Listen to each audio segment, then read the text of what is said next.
Jail से बहुत फरमाइशें कर रहे हैं। ये मेरठ का जेल आप देख रहे हैं, मेरठ का जिला कारागार है। यहीं इसी जेल में दोनों अलग अलग बैरक में है। महिला बैरक जेल अलग है, पुरुष जेल अलग है। लगभग 1.5 और आधे किलोमीटर का फासला है महिला जेल और पुरुष जेल में। और वहां से देखिए दोनों क्या मांग कर रहे हैं। जेलर से भी हमने बात की, सुनवाएंगे वो क्या कह रहे हैं। मुस्कान जो है बैरक नंबर 12 में है। जेल में बहुत बेचैनी हो रही है मुस्कान को इस वक्त। जेलर बता रहे हैं ना नींद आ रही है ना भूख लग रही है, बहुत अजीब सा लग रहा है उसे। जेल में साहिल से मिलना चाहती हूं उसने कहा है। मेरे पापा मम्मी मुझसे बहुत नाराज हैं, वो मुझसे बात नहीं कर रहे हैं। 4 दिन में घर से कोई मिलने तक नहीं आया है, वो मेरा मुकदमा भी नहीं लड़ेंगे। मुस्कान का कहना है ऐसे तो मैं कोर्ट में अपनी बात नहीं रख पाऊंगी, इसलिए मुझे एक सरकारी वकील मुहैया कराया जाए। क्या कुछ कह रहे हैं साहिल जेल के बैरक नंबर 18 में है। जेल में अजीब सी घबराहट हो रही है। साहिल का कहना है सिर घूम रहा है, बेचैनी महसूस हो रही है, खाने पीने का मन नहीं करता है साहिल का, दिन भर थकान लगती है और नींद नहीं आती। मुस्कान की बैरक के पास शिफ्ट किया जाए, उन्होंने कहा शायद मेरे घर वाले केस लड़ेंगे, मुझे अभी सरकारी वकील नहीं चाहिए, लेकिन अगर घर वाले नहीं आते हैं तब सरकारी वकील चाहिए होगा, यह कहना है साहिल का। आइए अब मैं आपको सुनवाता हूं, सुनिए जरा क्या कुछ कह रहे हैं जेल के एसपी।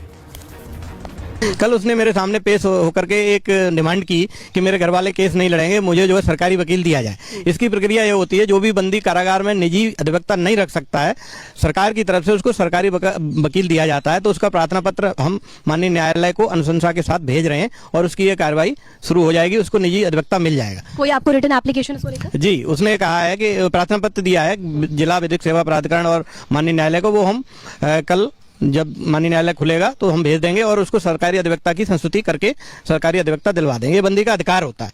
बाकी जो डिमांड्स हैं जेल में, जैसे कि नशे की डिमांड्स, ऐसा कुछ नहीं है। कारागार में नशा मिल नहीं सकता, यहाँ पर नशा मुक्ति केंद्र है, उसके माध्यम से उसका उपचार किया जा रहा है। और जो नशे के विड्रॉल सिम्टम आते हैं उन दोनों को सिम्टम थे तो चिकित्सक के द्वारा उनको दवाई दिलवाई जा रही है। 10 से 15 दिन में नशे की आदत छूट जाएगी। जेल के अंदर उन्हीं बंदियों की मुलाकात हो सकती है जो रक्त से संबंधित है, जैसे माँ बेटी, माता पिता आपस में, पति पत्नी, इस तरह की इनकी आपस में मुलाकात। पुरुष बैरक बिल्कुल अलग होती है, महिला बैरक बिल्कुल अलग है। लगभग हमारे पुरुष बैरक महिला बैरक में आधा पौन किलोमीटर का अंतर है, तो मुलाकात नहीं हो सकती। वो जेल मैनुअल के उस प्रावधान में नहीं आते हैं कि इनकी मुलाकात हो, इसलिए इनकी मुलाकात आपस में नहीं हो सकती। मुलाकात इनकी आपस में नहीं हो सकती। आपने सुना एसपी क्या कुछ कह रहे हैं। लेकिन साहिल और मुस्कान बचपन से एक दूसरे को जानते थे। यह तस्वीर आप देख रहे हैं साहिल, सौरभ और मुस्कान की, और यह तस्वीर आप देख रहे हैं साहिल और मुस्कान की। आइए दोनों के बारे में आपको बताऊं कि ये तीनों एक दूसरे को पहले से जानते थे। ये बहुत कम लोग जानते हैं। यह तस्वीर आप देख रहे हैं सौरभ और मुस्कान की। सौरभ 13 साल का था तब पहली बार मुस्कान से मिला, 13 साल की उम्र में। 5 साल तक दोनों का अफेयर चला। 2016 में सौरभ की मर्चेंट नेवी में नौकरी लग गई लंदन में। परिवार को लगा सौरभ अब मुस्कान से दूर रहेगा। लंदन से आने के बाद सौरभ मुस्कान के साथ बाहर चला गया। शिकायत के बाद पुलिस दोनों को खोज कर लाई। परिवार ने सौरभ को समझाया मुस्कान से दूर रहो। 3 महीने बाद सौरभ और मुस्कान फिर घर छोड़कर चले गए। इस बार 3 दिन बाद दोनों वापस लौटे। सौरभ मुस्कान से शादी का दबाव बना रहा था, लेकिन परिवार के लोग शादी के लिए राजी नहीं थे। तीसरी बार फिर सौरभ और मुस्कान घर से भाग गए। इस बार दोनों शादी करके वापस लौटे। परिवार ने मुस्कान को अपना लिया। मुस्कान 6 महीने तक सौरभ के परिवार के साथ रही। मुस्कान का घर वालों से बर्ताव अच्छा नहीं था। विवाद होने पर सौरभ मुस्कान को लेकर किराए के मकान में रहने चला गया। सौरभ की हरकत से नाराज पिता ने उसे बेदखल कर दिया घर से। मां का कहना है कि घर से जाने के बाद भी फोन पर बात होती रहती थी। अब यह दूसरी तस्वीर है, यह है साहिल और मुस्कान की। मुस्कान और साहिल ने एक साथ स्कूल में पढ़ाई की, एक ही स्कूल में। 8वीं क्लास तक दोनों एक ही स्कूल में थे।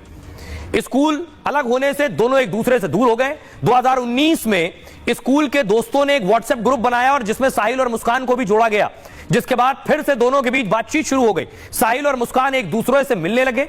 साहिल मुस्कान के घर भी आने जाने लगा। सौरभ मर्चेंट नेवी में काम करता था, 9 से 10 महीने विदेश में रहता था। और सौरभ को जब दोनों के रिश्ते के बारे में जानकारी मिली, सौरभ तब मुस्कान को तलाक देना चाहता था, लेकिन परिवार ने समझाकर मामले को शांत कराया। इस बार सौरभ के लंदन से आने से पहले ही प्लान बन चुका था। मुस्कान सौरभ ने मिलकर उसकी हत्या कर दी। आइए अब आपको सुनवाता हूं, सुनिए जरा मुस्कान का परिवार क्या कह रहा है और सौरभ के दोस्त क्या कह रहे हैं। मैं बार बार पूछती थी बेटा क्या प्रॉब्लम है, क्या क्यों इतने वीक हो रहे हो, 2 साल में 10 किलो वेट कम होना। उसने मुझसे बहुत कुछ छुपाया।